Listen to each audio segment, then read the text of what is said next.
রায়নগর রাজবাড়ী মিতালি আবাসিক এলাকা একজন বিশিষ্ট মুরব্বী এবং বিশিষ্ট ব্যবসায়ী আব্দুল সত্তার সাহেব, ওনার স্ত্রী এবং বাসায় গৃহ পরিচারিকা সহ নির্মমভাবে গতকালকে হত্যার শিকার হয়েছে।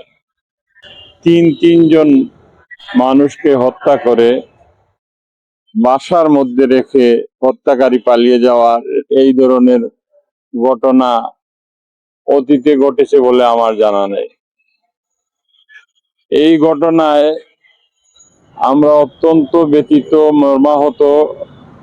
আমি সিটি কর্পোরেশনের প্রশাসক হিসাবে এই হত্যাকাণ্ডের ঘটনার সংবাদ যখন আমরা শুনতে পাই, আমি সহ সিলেট নগরের রাজনীতিবিদ, সমাজের বিভিন্ন স্তরের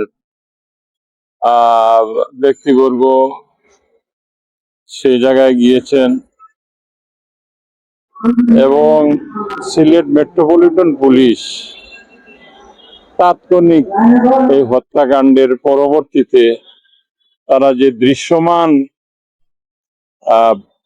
আসামি ধরার জন্য কাজ করেছে সেটা মেট্রোপলিটন পুলিশ প্রশংসার দাবি রাখে। হত্যাকাণ্ড সংঘটিত হওয়ার 5 ঘন্টার মধ্যে তারা আধুনিক প্রযুক্তি ব্যবহার করে এই হত্যাকারীকে শনাক্ত করতে পারে এবং হত্যাকারীকে গ্রেফতার করে আইনের আওতায় নিয়ে এসেছে।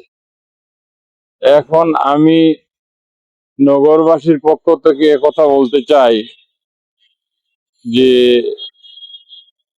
এই ধরনের হত্যা সমাজে মানুষের ভয় ভীতি সঞ্চার করে। আমরা চাই দ্রুত বিচার আদালতে, বিশেষ করে এই ধরনের ঘটনা ঢাকায় বা সিলেটও ইতিপূর্বে একজন বালিকা হত্যার ঘটনায় আদালত এবং প্রসিকিউশন দ্রুত গতিতে বিচার কার্য সম্পন্ন করা সম্ভব হয়েছে।